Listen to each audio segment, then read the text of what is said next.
Atur giaran saking keluarga Sandiwara Ketoprak Wayu Budaya kita sagodrah ngaturaken wilujeng siang sugeng pinarak saha sugeng samudayanipun. Sasampunipun panjenengan mriksani langen joget gambyong pinangka kagem mamurwakani pagelaraning siang punika temunten para miyarsa. Ing siang punika saking keluarga Sandiwara Ketoprak Wayu Budaya badhe ngaturaken cariyos cundhuk kalian pamundutanipun Bapak Panitia Sedekah Dusun. Mundhut cariyos Joko Tani. Keparengga kita ngaturaken menggah rancaking para paraga inggih mangkul jejiban ing siang punika. Sepisan gambaraken wonten ing Kraton Sendang Girang Sang Prabu Raja Muka katindakaken Adimas Jiwit Parjiyanto. Kala Bandhok Basu katindakaken Adimas Muntari. Sapi Gumarang katindakaken Adimas Anom Suyatno.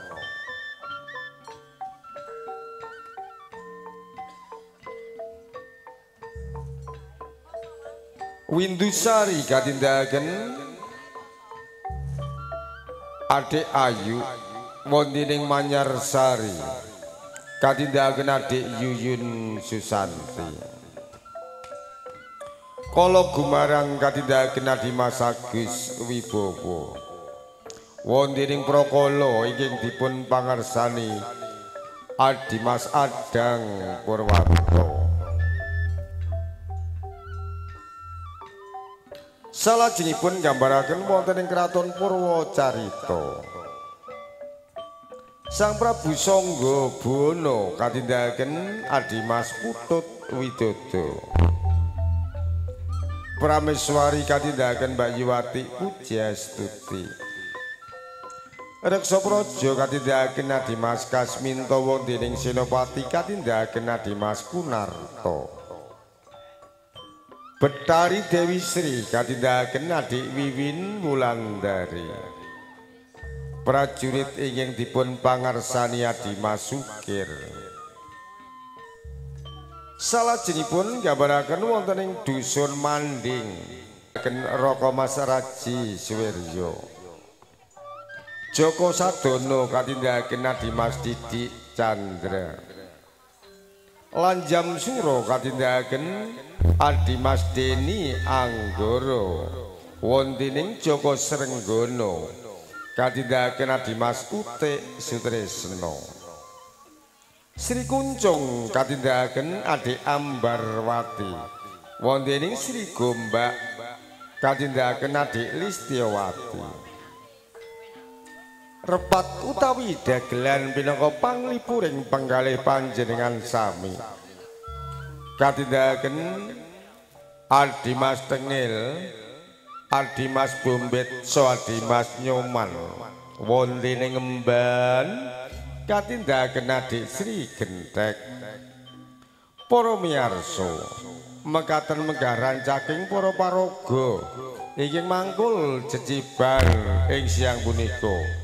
Wusana panutuping atur kula jaya jaya angesti budaya kinarya luhure nusa lan bangsa wahyu budaya tetep jaya kanthi cariyos Joko Tani.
doyan mangan, Dik.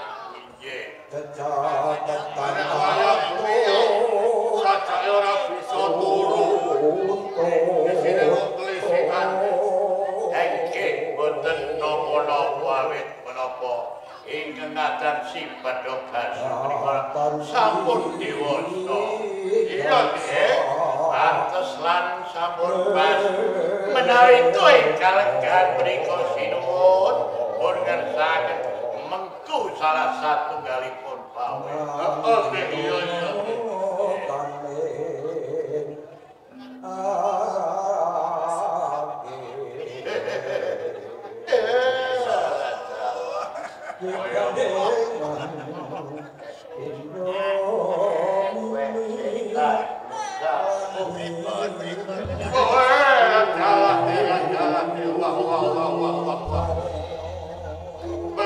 Suaranya kadangku apik ya, Dik. Nggih.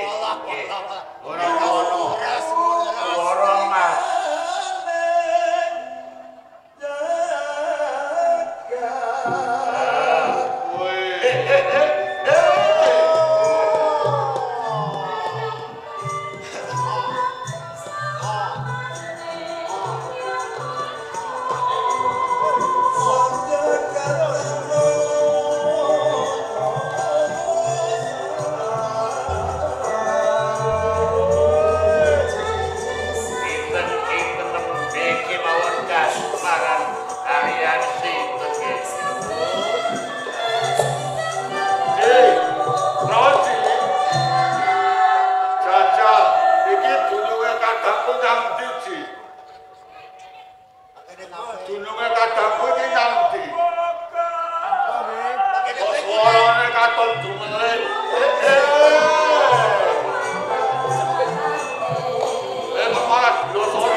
tujuan ning duweni kebon. Nah, nggih, kebananipun Badane kepiye ya? mboten ampun kok.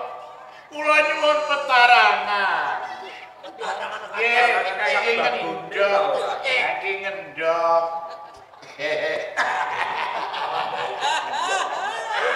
Iya, Pak. Aduh, Sakwise sliramu Betari Dewi Sri Sambu Tresna kawon aku mongso mati. Mongso bombong sajroningan. Yai Badak Basuki coba diwaspadakake. Satenane sapa sing ana ing pangarepanmu dia? Sapa iki aku? Waluh.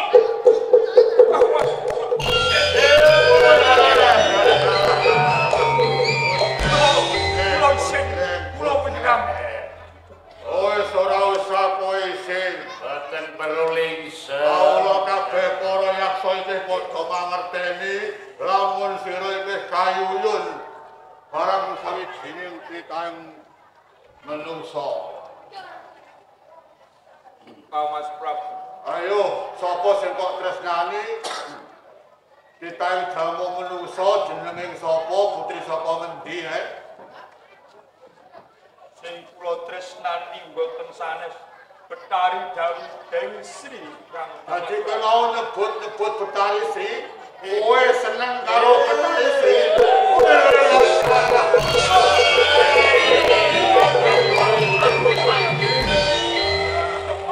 Lah kowe seneng sapa iki? Kowe seneng sapa?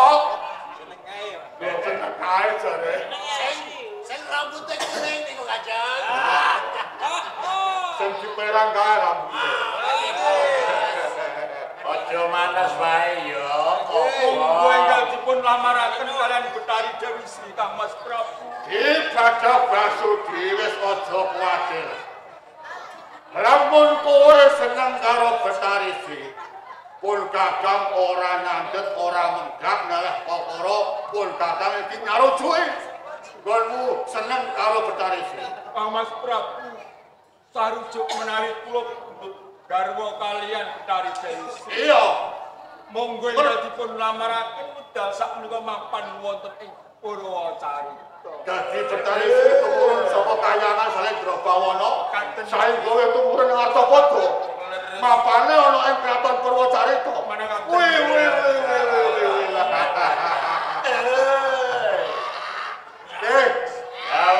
Pisan Betari Sri kudu tumondhok ana ing Kraton Sendang Birang. Ya iki. Kanggo lestarine kabeh para kawula yaksa. Inggih. Sing kaping pindho iki Kakangku Badak Basu nangis seneng karo Betari Sri. Niku tiwas kala. Mula saka kuwi ya, Dik. Nggih, Nuwun kanelan ya. Nggih. Kowe tak tundung supaya kowe sumangkah ana ing Kraton Purwacarita. Sing isine kowe nglamar marang Betari Sri ya. Inggih dawuh dalem badhe keloctoaken sinun Rabraja Mukta mila saking menika dal punika badhe cengkar saking palenggan wonten ing kraton Purwocarita. Mula kabeh para yaksa iki Hati-hati nggih pawan saged Nggih, lamar-lamar para prajurit